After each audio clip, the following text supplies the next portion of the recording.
नमस्कार। त्रिवाणी की ओर से एक और यात्रा वृतांत के साथ। कुछ शहर केवल आंखों से नहीं देखे जाते, वे धीरे धीरे हमारे भीतर उतरते हैं। और कुछ यात्राएं हमें किसी नई जगह तक नहीं ले जाती, वे हमें स्वयं ही खुद से मिला देती है। तो कोपेनहेगन की मेरी यह यात्रा भी कुछ ऐसी ही थी। 23 जून 2026 की वह शाम आज भी मेरी स्मृतियों में किसी जलती हुई सुनहरी लौ की तरह जीवित है। मैं कोपेनहेगन में थी। यह एक ऐसा शहर जहां रंग बिरंगी इमारतें शांत नहरों में अपना प्रतिबिंब निहारती है। साइकिल सड़कों की धड़कन है और हर मोड़ किसी सुंदर कहानी का नया पन्ना सा लगता है। दिन भर उन गलियों और मुस्कुराते चेहरों को देखते हुए मुझे लग रहा था मानो मैं किसी वास्तविक शहर में नहीं बल्कि किसी खूबसूरत कहानी के बीच चल रही हूँ। मुझे लगा कोपेनहेगन अपना सबसे सुंदर रूप मुझे दिखा चुका है, लेकिन असली जादू उस शाम का अभी बाकी था। जैसे जैसे दिन ढलने लगे, शहर की लय बदलने लगी। परिवार, मित्र, बच्चे अपने हाथों में खाने की टोकरियां, कंबल, चेहरों पर मुस्कान लिए पार्कों, झीलों और बंदरगाहों की ओर बढ़ रहे थे। उस दिन पूरा डेनमार्क एक विशेष उत्सव मना रहा था जिसे डेनिश मिडसमर फेस्टिवल भी कहते हैं। वहां की भाषा में कहें तो संक्ट हसन अफेन कहते हैं। यह केवल गर्मियों के लंबे और उजाले दिनों का उत्सव नहीं था। यह प्रकृति, प्रकाश, परंपरा और साथ होने की खुशी का उत्सव था। लोग घास पर बैठकर बात कर रहे थे, बच्चे खेल रहे थे और कहीं संगीत बज रहा था, कहीं भोजन के छोटे छोटे स्टॉल सजे थे और कहीं मित्रों की हंसी ठंडी हवा में घुलकर अपनापन बिखेर रही थी। ना कोई जल्दबाजी, ना भाग दौड़, बस सुकून, अपनापन और साथ होने की गर्माहट। उस शाम मैंने सचमुच महसूस किया, खुशियां बांटने से कम नहीं होती बल्कि और बढ़ जाती है। शायद यही है डेनमार्क की प्रसिद्ध जीवन शैली हाइक।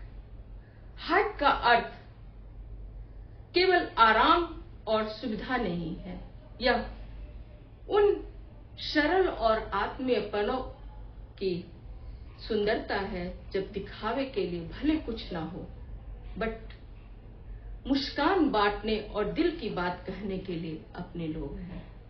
तभी मुझे लगा घर केवल कोई स्थान नहीं होता, घर वह एहसास है जहां मन को अपनापन मिले।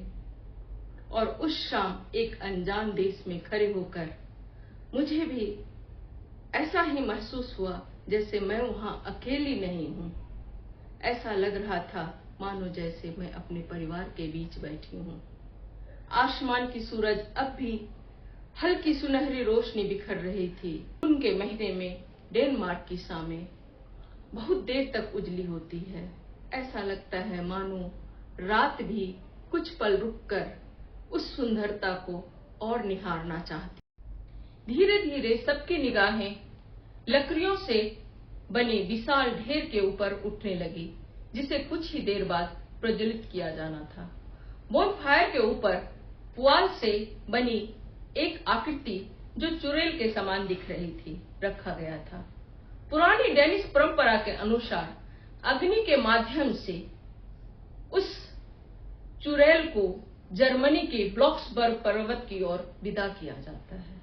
लेकिन मेरे लिए वह दृश्य किसी लोक कथा तक सीमित नहीं था। मुझे लगा जैसे वह अग्नि हमारे भीतर छिपे पुराने भय, नकारात्मक विचार और बीते हुए दुखों को विदा करने का संदेश दे रही है। जैसे कह रही है, जो बीत गया उसे जाने दो और अपने भीतर नए उजाले का स्थान दो। रात लगभग 9 बज रहे थे। बोनफायर प्रज्वलित हो चुकी थी। पूरा वातावरण सुनहरी रोशनी से भर उठा। लपटें धीरे धीरे ऊंची होने लगी थी। और उसकी चमक लोगों के चेहरे पर पड़ रही थी। सामने शांत जल था, ऊपर हल्का नीला आसमान और हवा में आग की गर्माहट घुल रही थी। उस क्षण में धरती, जल, वायु और अग्नि, प्रकृति के चारों तत्व मानो एक साथ जीवंत हो उठे थे। हजारों लोग वहां उपस्थित थे, लेकिन उस भीड़ में कोई शोर नहीं था। वहां एक अद्भुत शांति थी, एक गहरी आत्मीयता और एक अनकही एकता थी। तभी सभी लोगों ने मिलकर डेनमार्क की पारंपरिक मिडसमर गीत गाना शुरू किया।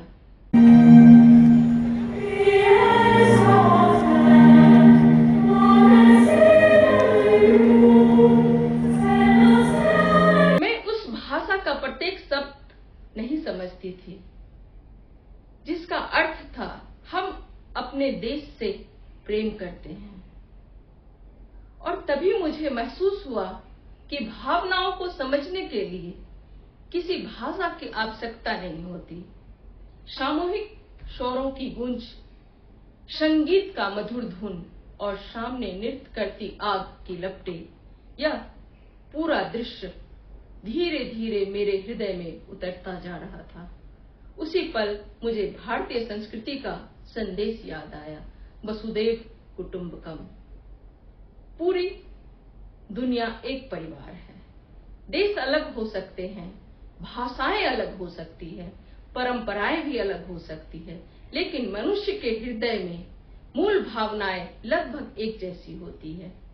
सभी प्रकाश चाहते हैं, हम सभी शांति चाहते हैं और हम सभी ऐसे लोगों का साथ चाहते हैं जिनके बीच हम अपने आप को सुरक्षित, स्वीकार और प्रसन्न महसूस कर सके। कहते हैं जिंदगी वर्षों में नहीं, उन पलों में मापी जाती है जो हमारी सांसों को रोक दे। उस शाम मैंने जाना कि उत्सव केवल किसी परंपरा को निभाने का नाम नहीं, उत्सव वह क्षण है जब कोई समाज अपने भीतर अतीत को सम्मान देता है, वर्तमान से मिलकर जीता है और आने वाली पीढ़ियों तक अपनी संस्कृति की रोशनी को पहुंचाता है। धीरे धीरे बॉनफायर की लपटें शांत होने लगी। लोग अब भी वहां बैठे हुए थे। कोई अपने प्रियजन का हाथ थामे मुस्कुरा रहा था, तो कोई वहां के दृश्य को कैमरे में कैद कर रहा था।